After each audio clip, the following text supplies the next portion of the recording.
quando a mulher negra se movimenta, toda a estrutura da sociedade se movimenta com ela. Com essa frase de Angela Davis, hoje a gente tem a honra de receber aqui na Casa Maré, Centro Cultural, Erislane Maria, psicóloga, e Gabriela Reis, advogada, para uma conversa da maior importância sobre cultura afro, identidade, ancestralidade e assuntos referentes à nossa população preta. Então, ouvidos atentos, esse é o Limoeiro, Ambiente Cultural Online.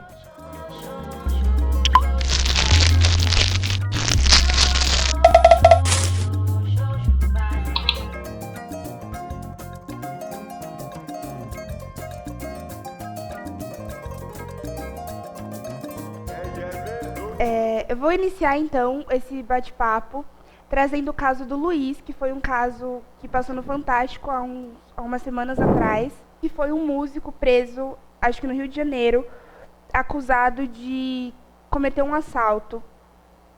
Só que ele conseguiu provar que no dia do assalto, que aparentemente em que ele estava sendo acusado, ele estava em outro lugar.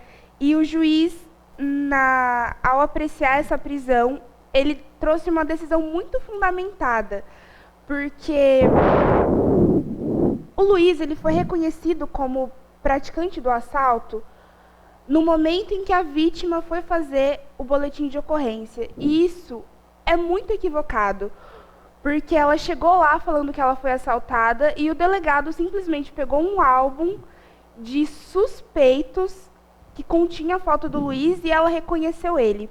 Só que como que a gente apresenta um álbum de suspeitos sem ter uma prévia investigação? Eu só posso falar que alguém é suspeito se a pessoa tinha alguma relação com o lugar ou com a pessoa que foi vítima.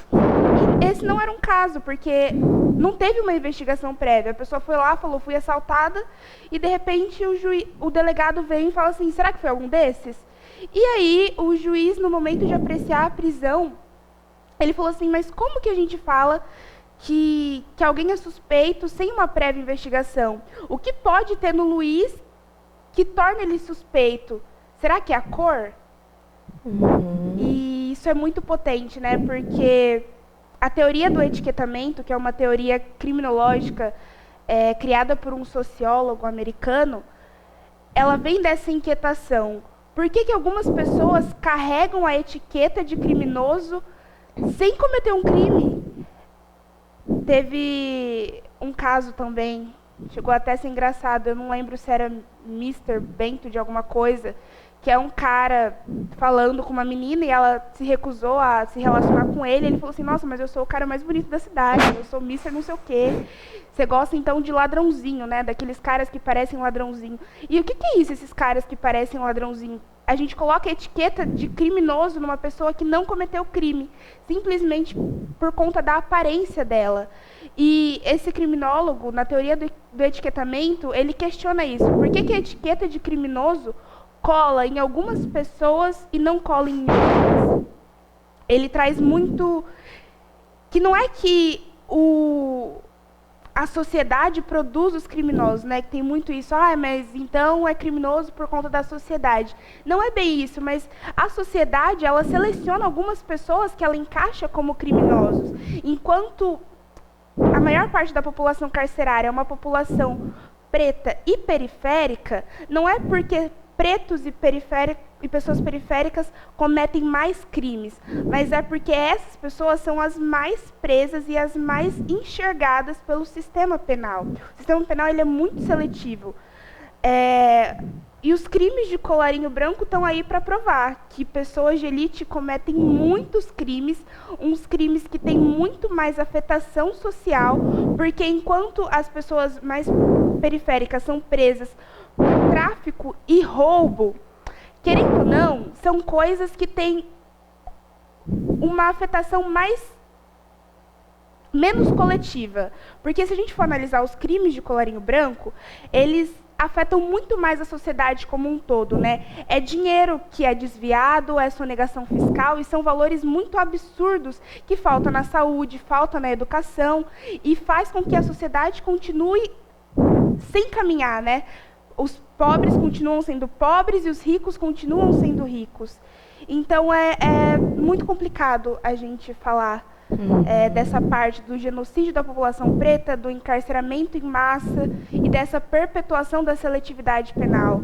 A gente pode fazer uma correlação em relação à interdição simbólica que isso compõe, né? Como isso compõe o mundo simbólico coletivo acerca da população negra e acerca também da branquitude, né? Essa questão do racismo, essa questão discriminatória, não é uma questão, um problema que precisa ser resolvido pelos negros, mas sim pelo sistema de branquitude. Os brancos precisam se envolver nessa discussão, mas o que acontece existe um interesse, né, para que se resolva isso?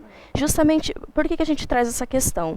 Quando você traz dessas questões de fazer uma comparação entre os crimes, a gente pode perceber que existe um status quo e ele precisa ser mantido. Exato. Então, é interessante que se tenha um alvo para que se disperse, né, a outra população possa ter esse livre acesso entre os seus privilégios, né, e que isso possa se manter. Mas, para além disso, né, eu gostaria de iniciar a discussão, eu comecei de um outro panorama, mas acho que o que a gente pode tentar explicar esses fenômenos, né, de um modo até supérfluo, mas estamos aí, né, para arriscar, seria o quanto essa interdição simbólica ainda se faz presente de muitos modos e o quanto é justamente isso que retroalimenta essas questões que você trouxe. Então, essa questão do corpo negro, da juventude negra, da pessoa negra ser um alvo de encarceramento, né, da juventude ser um alvo de encarceramento em massa, só explica, só evidencia o quanto a nossa narrativa ainda é composta dentro de uma visão discriminatória e inferiorizante. Sim. E isso impacta diretamente na nossa identidade negra, na nossa identidade individual e coletiva e social, né? Então, como que o jovem negro, a pessoa negra, a mulher negra, enfim, como corpo negro, se enxerga dentro dessa sociedade, né? Em uma sociedade que lhe vê como um alvo de hipersexualização, um alvo de violência, de agressão, de inferior, né? Como que a identidade dessa pessoa se constrói? E aí, voltando mais uma vez na interdição simbólica, né? O que seria isso, né? Para a gente tentar conceituar. Seria a deturpação do outro. Seria a diminuição do outro, da visão, né, da posição de existir do outro no mundo. Então, como que isso vai se atrelando? Por exemplo, a gente tem ataques em terreiros de candomblé, a gente tem o encarceramento em massa, a gente tem uma mídia que coloca a mulher negra como um objeto sexual, a gente tem uma mídia totalmente sensacionalista acerca de tudo que envolve a população negra, uma mídia informativa, um jornalismo que é totalmente deturpa a informação, né? Então, a gente pode pensar nessas questões como constitutiva do ser humano e principalmente do ser negro no Brasil. Então, como é se tornar negro no Brasil a partir de todo esse enredo, de toda essa narrativa, de todo esse simbólico, né? E aí a gente entra também numa questão, né? Como que essa interdição simbólica se desenvolve em meio a isso, né? A gente tem dois processos, que seria um processo manifesto e o latente. O primeiro, ele se caracteriza justamente dessa questão que você trouxe. Então, é um racismo estrutural. Ele vai estar fazendo uma engrenagem social, né? Então, seria no meio jurídico, em todos os meios, em todos os aparelhos ideológicos, na família nuclear, na igreja, no Estado, na escola, na saúde pública, né, nas UBSs, enfim, sempre, quase sempre, né, ou melhor, tem uma tendência a fazer com que essas pessoas sejam vistas como, bom, é um povo forte, vai se virar sozinho. Né? É um povo forte. Não precisa dessa assistência, não precisa ser um povo assistido. Eles dão conta. Né? Então, esse processo manifesto fica ali, né? É enraizado. Já o latente é quando ocorre uma reprodução, né, disso. Inconsciente. Então, por exemplo, um caso muito recente, aconteceu ontem comigo. Né? Eu sou tida como uma mulher negra de pele clara. E o meu cabelo, ele é cacheado. Ele não é crespo, ele é cacheado. E no Brasil, as pessoas, né, a maioria das pessoas negras que se encontram com essa miscigenação, com essa mistura de índio, negro e branco, né, carregam esse dilema, né, subjetivo, né, em qual grupo eu pertenço. Sim. E aí, o que aconteceu de curioso que eu acho que a gente pode estar trazendo para essa discussão? Uma das pessoas da minha família olhou para mim e falou assim: como pode? Você tem um cabelo tão bonito e vai fazer isso? Você podia cortar, você podia fazer tantas outras coisas. Se queria ficar loira, você podia ter pintado seu cabelo. Mas você vai fazer isso. E aí, o que eu quero estar trazendo com isso? O nosso processo de embranquecimento histórico, né, cultural, quando existe, né, quando se tem uma pessoa miscigenada, ela é tida como a pessoa que está tendo um sucesso histórico, percebe? Sim. Então, se ela nasceu e ela tem o cabelo cacheado, ora pois, você precisa então alisar ele para você conseguir chegar mais perto do ideal padrão, né, do ideal de embranquecimento da sociedade. Sim. Não retroceder, né? Então, veja bem, esse é o mundo simbólico em que nós estamos. Né? Essa é a narrativa simbólica que nós nos encontramos, onde quanto mais negro, mais inferior você fica. E isso impacta em muitas outras questões do mercado de trabalho. Então, a juventude, onde a juventude negra ocupa mais espaço, ainda hoje no Brasil, infelizmente, no sistema carcerário. E aí veja bem, olha que curioso. Rindo de nervoso. Olha que curioso. É onde a narrativa simbólica entende que é o ideal. Percebe? Então, um jovem negro ocupando o sistema carcerário, de algum modo, soa como correto, soa como destino, soa como o curso natural das coisas. Porque nessa narrativa simbólica, entende-se que é do biológico.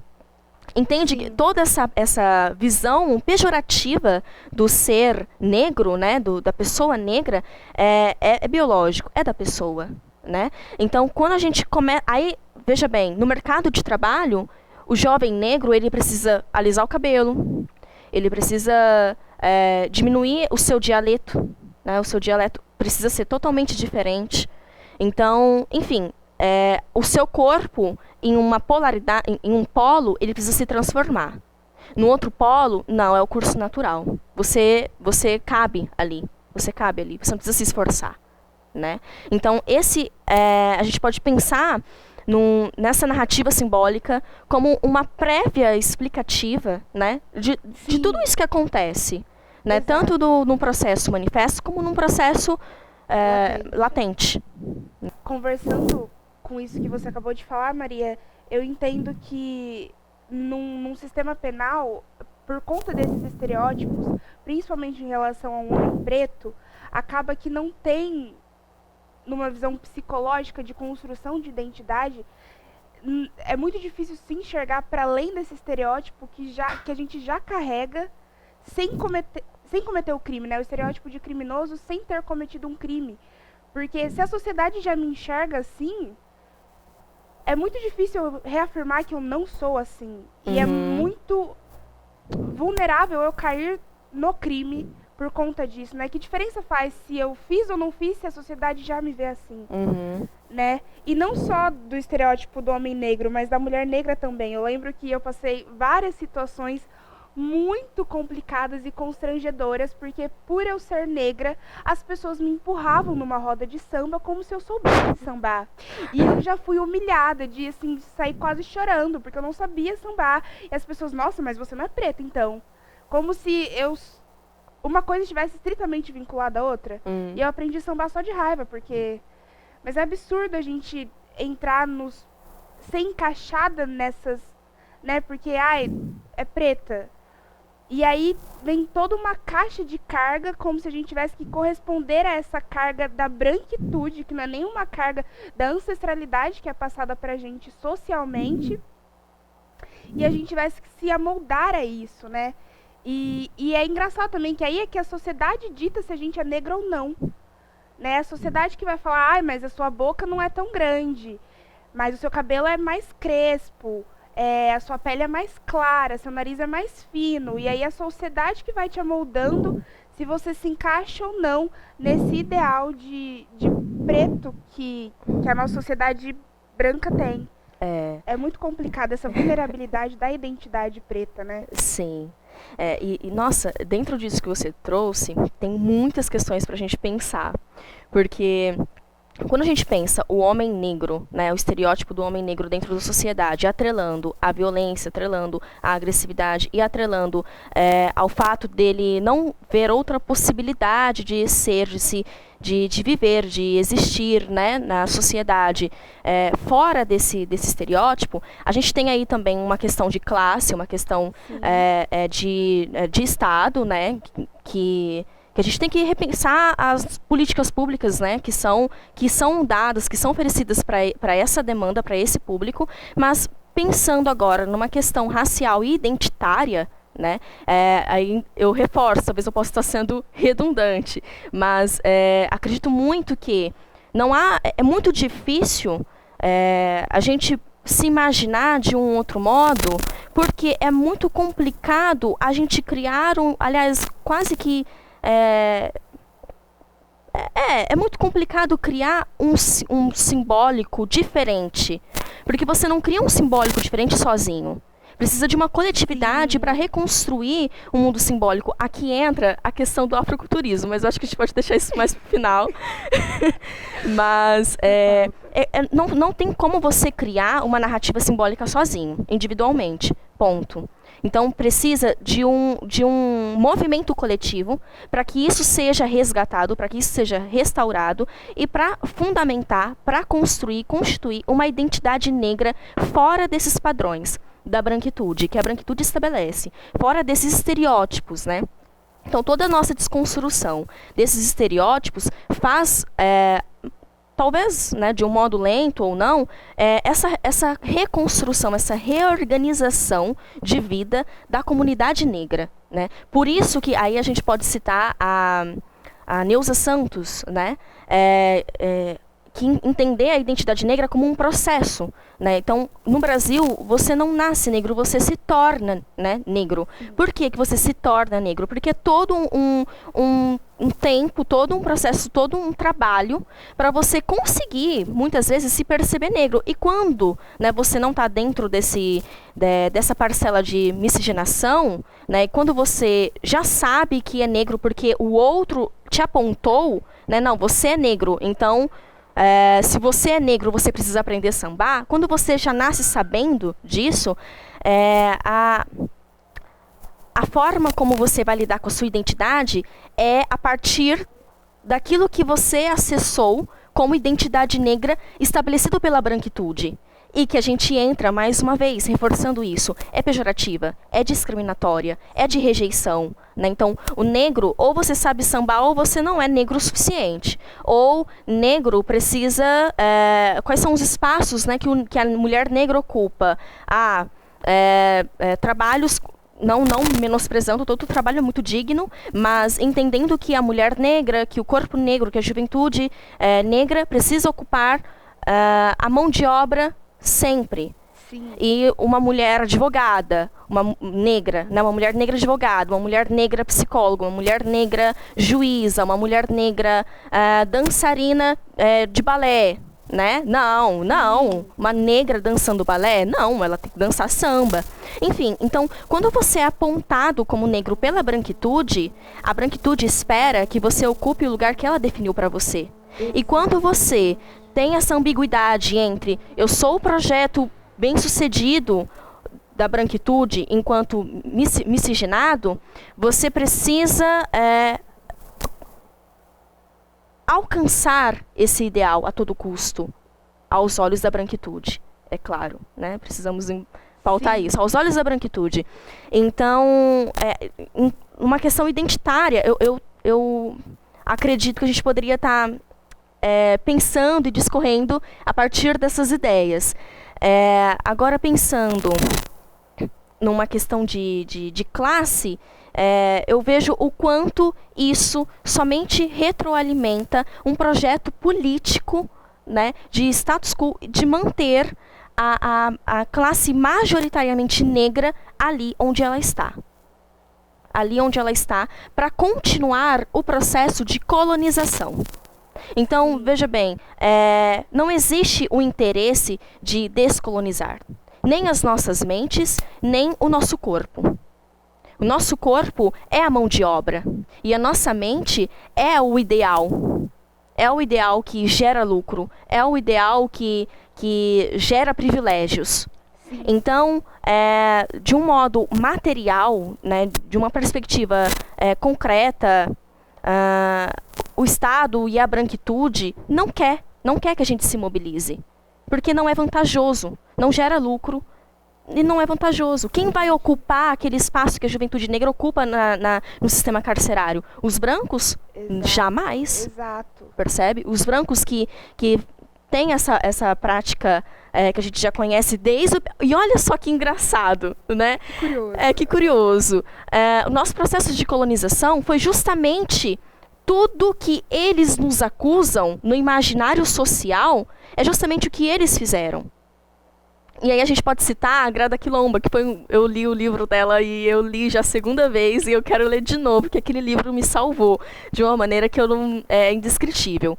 Mas veja a projeção, né, dos conteúdos da branquitude para a negritude. Então, não é vantajoso em inúmeras formas, em inúmeras escalas para a branquitude e para o sistema capitalista, que está, né, muito implicado a isso. Né, porque o nosso processo, o processo de colonização, implicou também justamente essa questão lucrativa. Né? Precisaria o quê? Acumular bens, acumular riqueza. Portanto, vou escravizar para que eu possa gerar mais lucro. E isso acontece nos dias atuais. Então, como, né, essa questão, como realizar, como desenvolver uma identidade boa, né, como não acreditar no racismo, como não acreditar que que o meu lugar de existência se define ao sexo, se o meu corpo é colocado nesse lugar desde inúmeras gerações. Se eu fui projetada pela branquitude para ocupar esse lugar, sim, projetada e retroalimentada pela mídia, né, por todos os aparelhos ideológicos que a gente citou, né? Como existir para além disso? Como existir para além disso sozinha? É por isso que existe a necessidade da gente se aquilombar. Sim. E da estética negra, né? De afirmar a estética negra como uma ferramenta política, individual e coletiva, de construir e reconstruir novas formas de existir enquanto corpo negro na sociedade brasileira. Isso que você trouxe do Pardo, eu fiquei fixada porque curioso que enquanto nos outros países, né, bem no finalzinho do movimento de escravidão, eles entendiam que não era saudável essa miscigenação. Aqui no Brasil, eles ressignificaram, né, como se fosse algo bom. Não, vamos sim miscigenar numa política de embranquecimento. Exatamente. Não por uma outra visão, mas para embranquecer a sociedade brasileira. Vamos trazer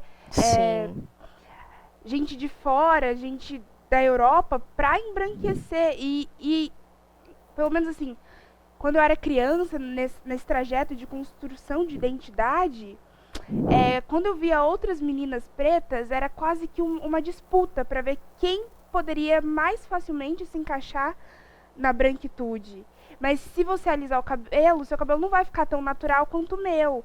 Se você passar, você vai precisar usar outros tons para conseguir ficar com a pele mais clara. E eu tava até assistindo um documentário, acho que chama Negritude Brasileira, que a menina, ela falava que, enquanto criança, uma vez ela se queimou com uma bituca de cigarro e fez casquinha. E quando ela tirou a casquinha, ficou branco. E ela reproduziu isso e a mãe dela viu, falando, por que você tá fazendo isso? Ela falou, mãe, eu consigo ficar branca.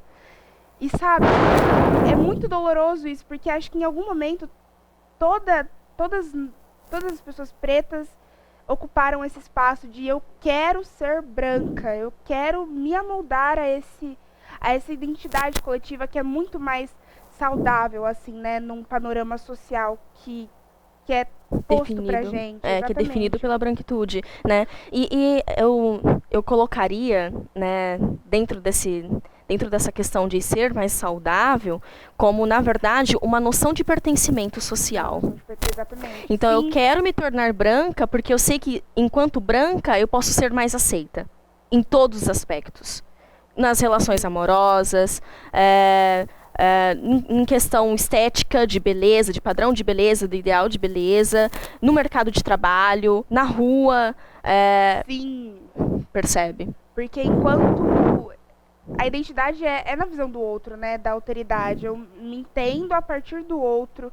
E se eu não tenho esse apoio coletivo, eu não tenho as referências, as pessoas que se parecem comigo, eu quero me parecer com as pessoas que eu vejo. E na televisão eu vejo uma família branca, uma família com um certo ideal. Eu vejo na novela uma advogada branca, uma médica branca. Eu vou no posto, eu vejo uma médica branca. Então todas as minhas relações em posições de prestígio social, eu quero corresponder a isso, né? E o que eu posso modificar em mim? Coisas imodificáveis, né? A cor da pele, que me façam encaixar nesse aspecto esperado em que eu vou conseguir pertencer à coletividade. Voltando também um pouco para a inferiorização, aquele caso do menino Miguel, eu acredito que esse seja o nome da criança, sim. Que a mulher lá colocou a criança no elevador, ela simplesmente animalizou um nenê, uma criança.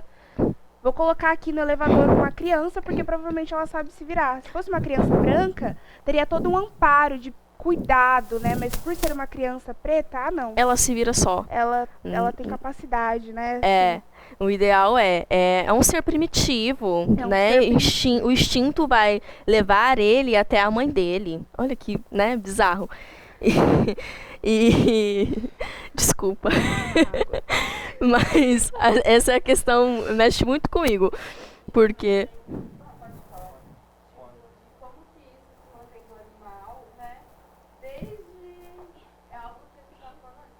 sim.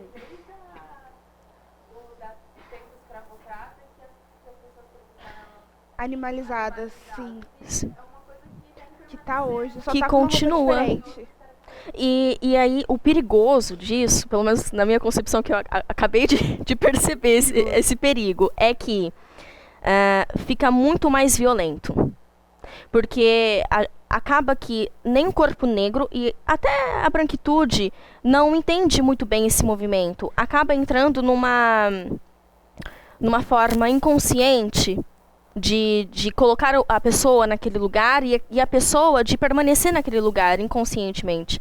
Então fica mais violento porque eu entro numa alienação.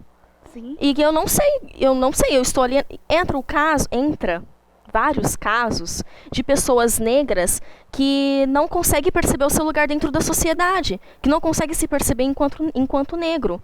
E aí, qual que é o impacto disso? Imenso. Porque, por exemplo, como que eu vou defender uma causa identitária se eu não me entendo como negro? Sim. Porque é muito mais cômodo, já que, de algum modo, eu fui acolhido pela branquitude. Então, é muito mimimi pra mim. Eu tenho uma amiga... Aconteceu recentemente isso na mídia. Né? Mas pode continuar.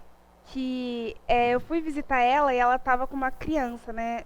E aí ela falou assim, eu mandei fazer uma bonequinha igual a minha filha. Aí ela trouxe a boneca, ela é negra, a criança também.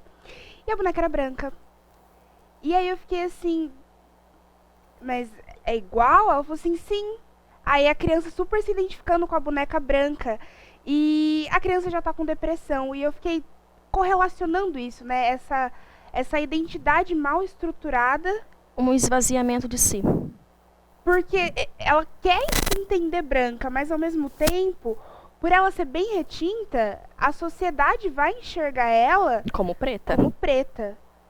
E ela precisa desse afirmamento, né? É muito importante os pais, mas é muito difícil também a gente cobrar essa consciência, porque é algo que é muito geracional. E numa visão assim um pouco mais retro, os pais eles querem que os filhos pertençam, né? E eles têm esse pensamento de pertencimento, do se encaixar na cultura branca. Então, como eu vou embranquecer meu filho para ele ser mais aceito que eu, né? Eu estava ouvindo um podcast de uma dermatologista especialista em pele negra. Ela é até a dermatologista da Titi. Ai, gracinha. E aí ela tava falando, né, o quanto os pais chegam com esses questionamentos de, mas eu não sei cuidar da pele, eu não sei cuidar do cabelo. E aí entra numa resposta mais fácil, vou alisar, porque antes não tinha, né, tanta acessibilidade de... Pô, eu não fui criada com a ancestralidade de saber manejar o cabelo, porque é tudo isso, é todo um cuidado que a gente tem que aprender. E... Enfim, são muitas armadilhas, né, pra gente escorregar nessa falta de pertencimento e permanecer nesse estado que você falou, que é vantajoso para a sociedade branca. Sim. Essa questão dos pais, por exemplo, né, essa dificuldade implica também uma dificuldade com eles. Sim. Antes de lidar com as crianças, né, com seus filhos, eles precisam resgatar a negritude deles. Eles precisam se olhar enquanto pessoas negras e fazer essa afirmação consigo. Então, eles vão precisar lidar com a sociedade rejeitando eles. Para então conseguir conseguir oferecer, propor para o filho um amparo quando o filho for rejeitado. Porque ele foi rejeitado, né? E é isso. Às vezes... a ideia de alisar o cabelo do próprio filho para ele não sofrer a rejeição também está calcada aí. Eu sofri rejeição em um determinado momento. Quando eu me moldei, eu sofri menos rejeição. E então eu quero continuar sofrendo menos rejeição. E é isso, né? Também tem esse posicionamento estático de... Olha lá, não... É isso. Não vou sofrer rejeição e ele também não. Então vamos caminhar por embranquecimento. Né? Acaba sendo mais fácil, entre aspas. Mas não é, porque é violento. É violento porque sempre vai, de algum modo, de um modo ou outro, vai ter aquele senso de não pertencimento. Sim, porque nunca vai ser suficiente. E a branquitude sempre vai apontar, né, a negritude do outro, né, a diferença do outro. Sempre vai apontar para o corpo negro como um corpo estrangeiro, como um corpo estranho, né? Então, e é isso. Ora, da onde você vem? Né? A Grada Quilomba traz isso no livro também, né? Sempre faz um questionamento, mas de onde você é? Quem é você? Né? Para compor esse espaço junto com a gente. Então, o que você faz, o que você deixa de fazer? Então, existe toda uma curiosidade. Por que essa necessidade de tocar no nosso cabelo? Né? Justamente para entender, mas quem é esse corpo estranho? O que esse corpo estranho faz? Como ele existe? Né? Pautando, né? Reafirmando aqui, que essa é a visão da branquitude. Não, não, né? Vamos enfatizar isso. Mas, enfim. Na faculdade eu fui numa festa bem no primeiro ano e eu fui com esse turbante e eu tava incrível. Só que no final da festa um grupo de meninos me perseguiu, me chamando de macumbeira. Eu não soube como reagir, eu não reagi, eu simplesmente escutei e fui embora. E dias depois eu descobri que fizeram um vídeo meu na festa, durante a festa, postaram escrito assim, Atração da Bahia. Nesse estranhamento que você falou de atração da Bahia, como se eu fosse um ser totalmente... E fora dali, percebe? Fora dali, exatamente. E isso que você falou também do pertencer, que nunca vai ser suficiente, é muito o caso do Michael Jackson. Que aí, quando fez várias cirurgias, né, não sei exatamente o motivo, a gente nunca vai saber, Mas, nossa, aí foi julgado porque ele tentou se amoldar. Ah, mas então não aceitava o cabelo, não aceitava o nariz, não aceitava a pele. Então, realmente, nunca vai estar bom. A gente nunca vai conseguir... E a gente nem quer ocupar esse espaço. Sim, e é curioso esse seu relato, né? Enfatiza exatamente o que a gente acabou de falar. Então, veja bem, eles tentaram te colocar em um lugar, tentaram falar de onde você vem, tentaram justificar que, olha só, a gente acolheu você faz parte deste grupo, mas veja bem, você é diferente de nós, e você vem daqui, né, tem isso, é você. E você será, então, o nosso modelo, existe uma palavra específica para isso, que eu não estou lembrando agora nesse momento, mas, olha só, nós não somos racistas. Está aqui com a gente. Está aqui com a gente. Mesmo sendo de lá, mesmo sendo de fora, mesmo não sendo pertencente a nós te acolhemos, né? Então, o racismo, ele tem muitas facetas, de inúmeras escalas, né? É triste. É um momento que a gente chora. Mas... é muito complicado, porque eu sempre fui uma pessoa passiva. Passiva, assim, muito tranquila, assim, de lidar com as coisas no diálogo. Mas, ultimamente, eu até comentei com uma amiga. Talvez vocês tirem isso depois, né? Vai ficar meio estranho uma advogada falando isso.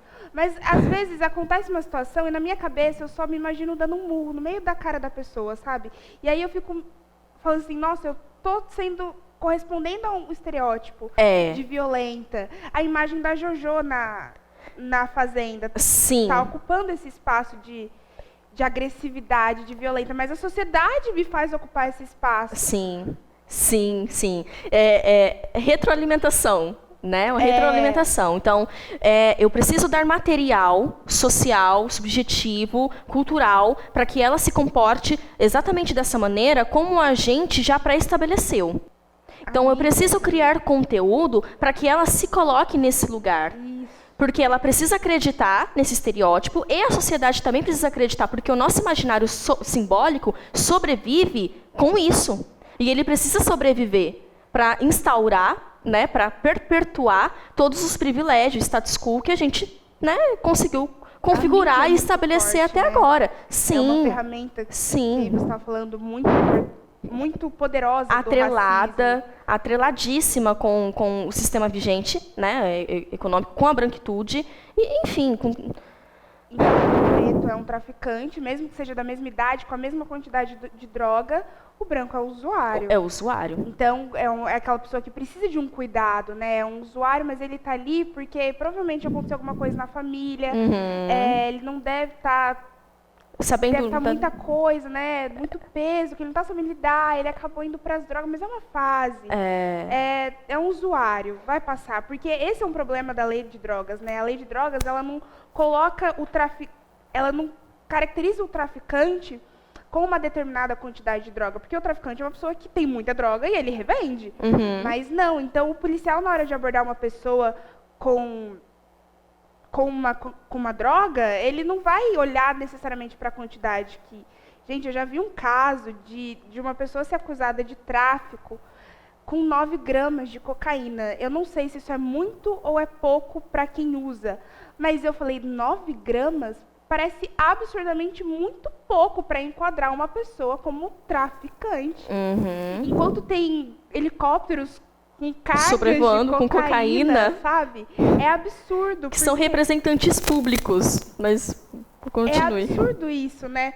De quem tem poder para enquadrar essas pessoas como traficantes. E a mídia reforça muito esse lugar da criminalidade da pessoa periférica e da pessoa preta.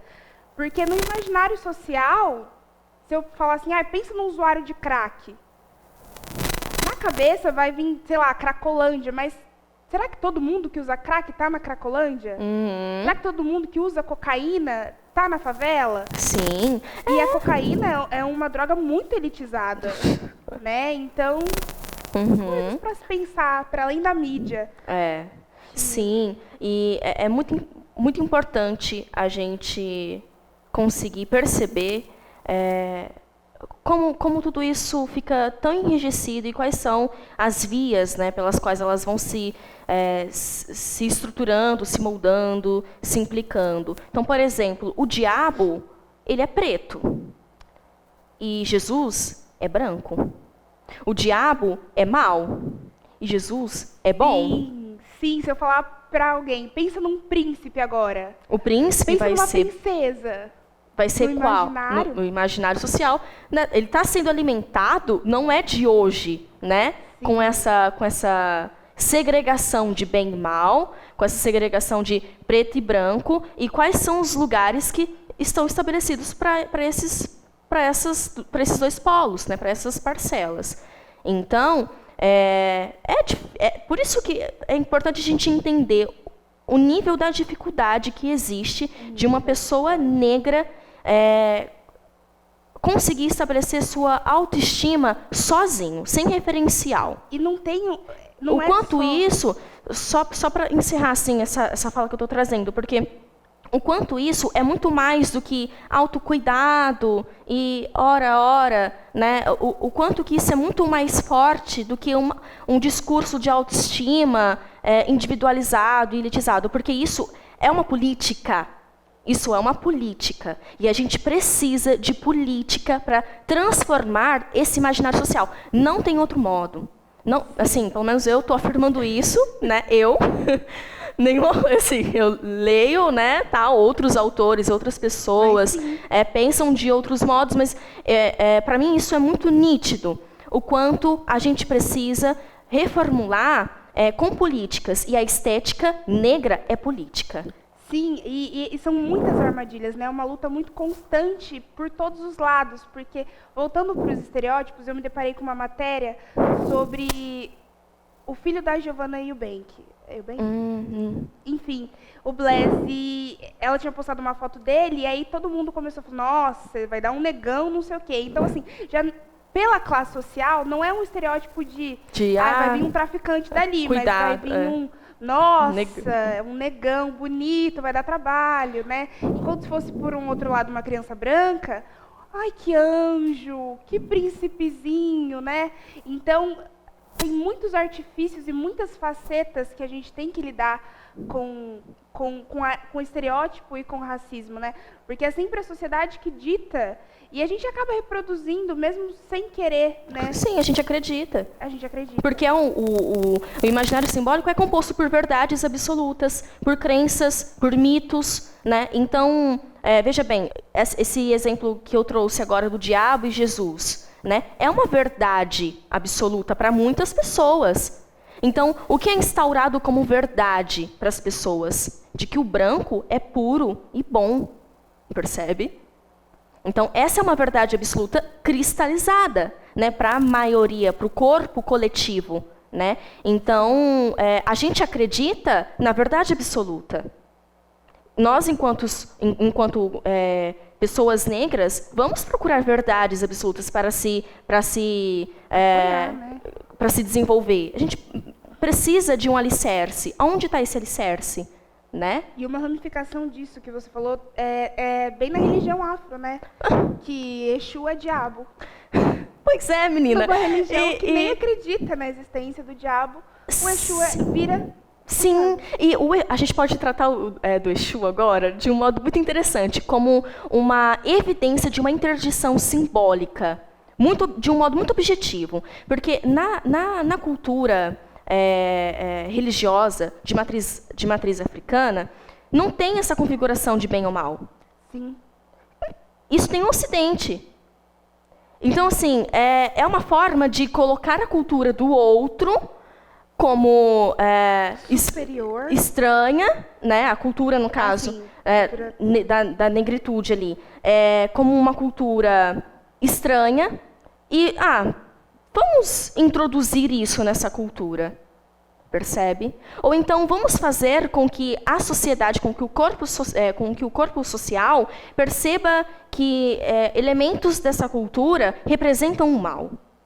É uma interdição simbólica de falar para a sociedade que, olha, isso aqui não presta, isso aqui é ruim, fique longe, se afaste. Sim. Né? Então, é uma interdição simbólica muito forte, muito forte. Então, o que é bom aqui? Né? O católico, o catolicismo. Estou dando um nome aos bois, mas não é uma crítica... É uma crítica construtiva, gente. A gente precisa amadurecer esse debate.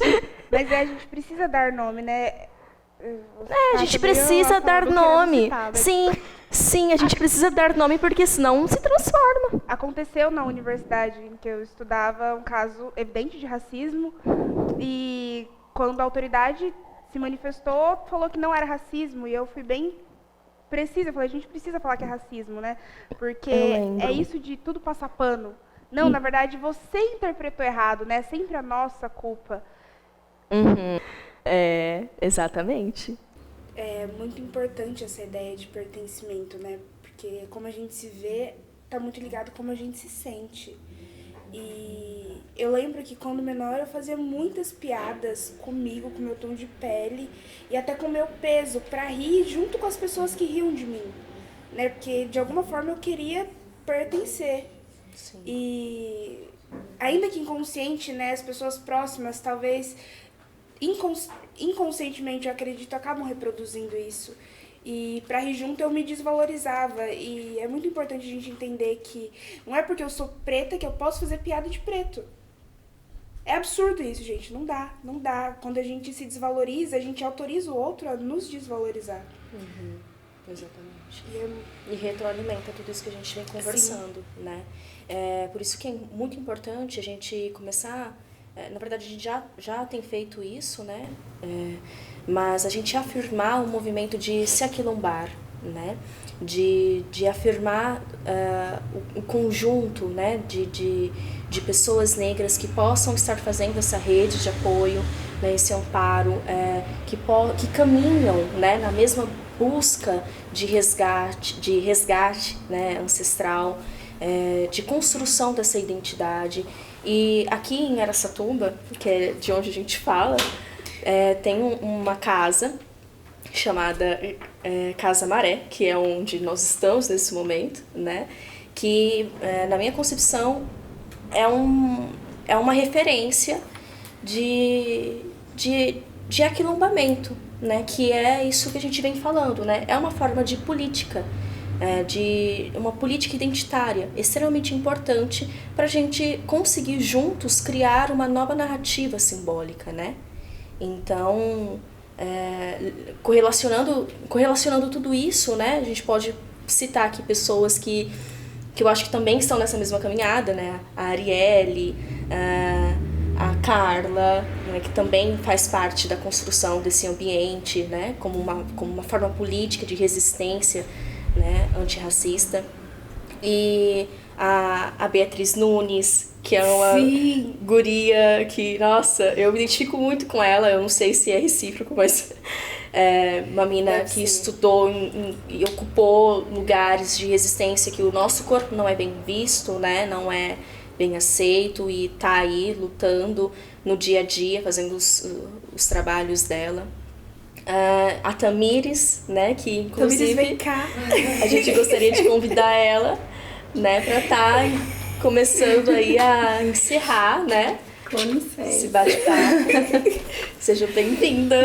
Obrigada. Que a gente estava conversando ontem, né, sobre só de olhar já sentir todo uma vibração. E eu lembro da primeira vez que eu te vi.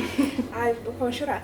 E é muito, muito potente a gente encontrar um lugar assim, sabe, transbordando cultura. E agora ainda ver o Logum, né? Então a gente... Fruto. Enfim. E é muito forte essa vibração, eu colocaria, agora falando de mim, né, uma identificação, ou até um desejo, assim, de, nossa, quero fazer laço com essa pessoa, porque sim, sabe? Vamos se aquilombar. Isso, deve exatamente. Ser a energia juntando. Vamos, exatamente. Então, não sei se a gente pode colocar aqui agora nesse momento, mas, por exemplo, estamos na rua, transitando, normal, no dia a dia, e eu vejo uma mina preta do outro lado da rua. é instantâneo. Exato. Eu olho pra ela, ela olha pra mim, e isso aconteceu já algumas vezes eu estava no ponto de ônibus voltando da faculdade e eu ficava ali naquele determinado momento, naquele determinado exato horário, e essa moça passava todo dia naquele horário também de trolley. Desculpa, usei usando de bicicleta. E aí ela falou, seu cabelo é maravilhoso! Você é maravilhosa! E duas pessoas, a gente tem essa necessidade, né?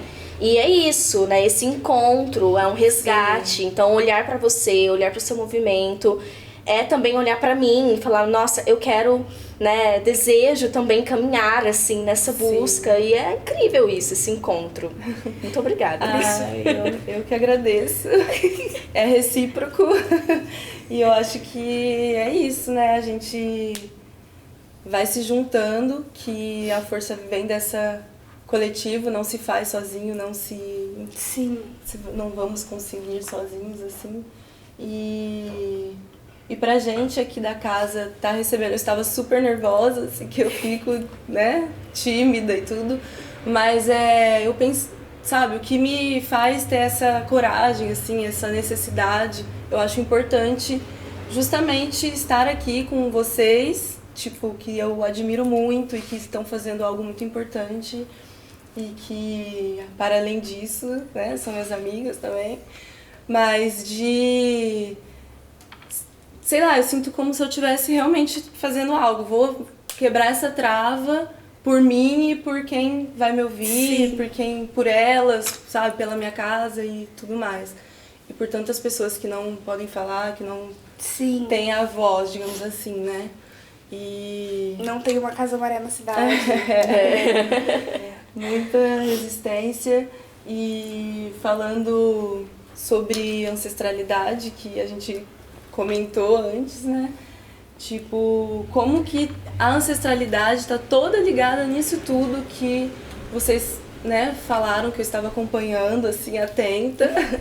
E tipo, como a negação dessa ancestralidade verdadeira, digamos assim, né? Da gente não aprender sobre a nossa verdadeira ancestralidade. Sim.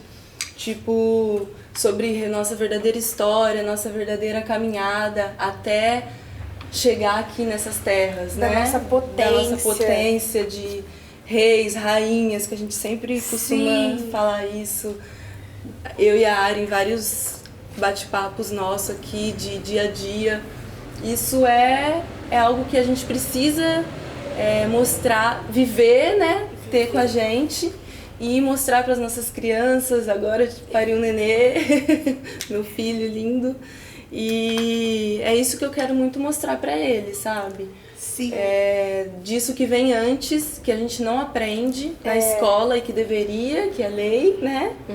E que eu acho que tá isso, tipo, a base também dessa transformação do nosso futuro é esse sankofa, né? Sim, volte atrás e resgate o que você... E reorganize, né? Modos de esse existir movimento. para além.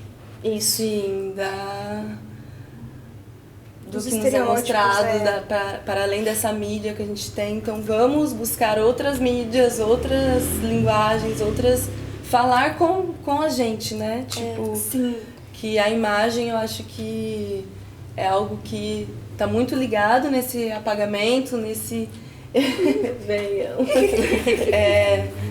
E então vamos trabalhar essa imagem, vamos nos coroar, vamos, sabe, o cabelo, empoderamento estético, né? Sim. Da gente ativar conflitos, né? Não lembro a mulher que fala, mas sobre quando a gente solta o cabelo, a gente ativa conflito, porque é muito visível que a gente se entendeu com esse cabelo, a gente se entendeu com essa cor, e a gente é muito visível, né? Então é muito importante esse resgate.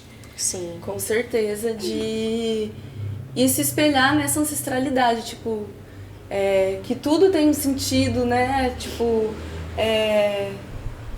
as nossas ancestrais, elas eram vaidosas, elas se enfeitavam, elas se cuidavam, elas eram belíssimas. Sim.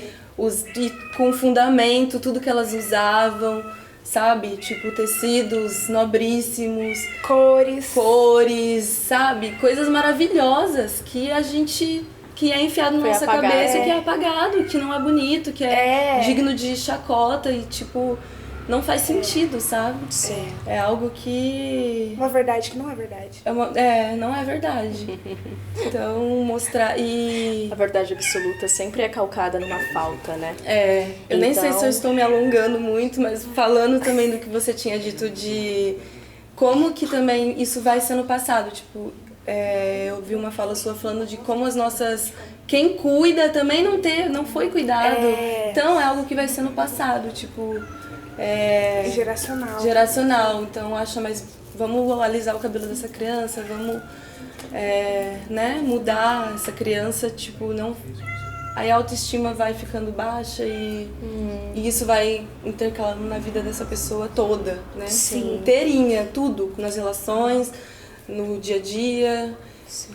Então, nessa importância, assim, de vermos nossos ancestrais como poderosíssimos e essenciais. Sim. E eles são o nosso afrofuturo, aí que você... Exatamente, que Que eu você tanto ama. venho defendendo. Mas em síntese é isso, né? Resgatar a potência do passado, fazer dela resistência no presente, para a gente conseguir sustentar um futuro, né, para as pessoas como nós, Com certeza. que seja um futuro digno de viver, né? Em que a Próspero. juventude negra não seja, né, não esteja aí sendo uma das populações que mais comete suicídio, Sim. né, no país. Então, esse é um exemplo, né, de como que a sociedade com esse sistema, né, calcada nesse sistema de embranquecimento e de branquitude, afeta a nossa saúde, afeta a nossa identidade, afeta, enfim, a nossa vida a nível financeiro, né, enfim, de ordem prática até as ordens mais, enfim, né. Então, eu acho que é Sim, isso. é isso. Que né? é bem isso, que o nosso futuro, os nossos... Seja melhor. Seja melhor e que... Pautado na nossos- nossa potência. Exatamente. Né? E não na Tudo. falta. E essa né? potência que vem Já, ancestral. que foi roubada. Que foi né? roubada, potência artística, potência intelectual, Nossa, potência em tudo, espiritual, em tudo, potência. Então Exatamente. que essa potência reine de uma vez por todas, porque... Axé. Ai, que delícia. Ai, é isso. Foi, tô arrepiada.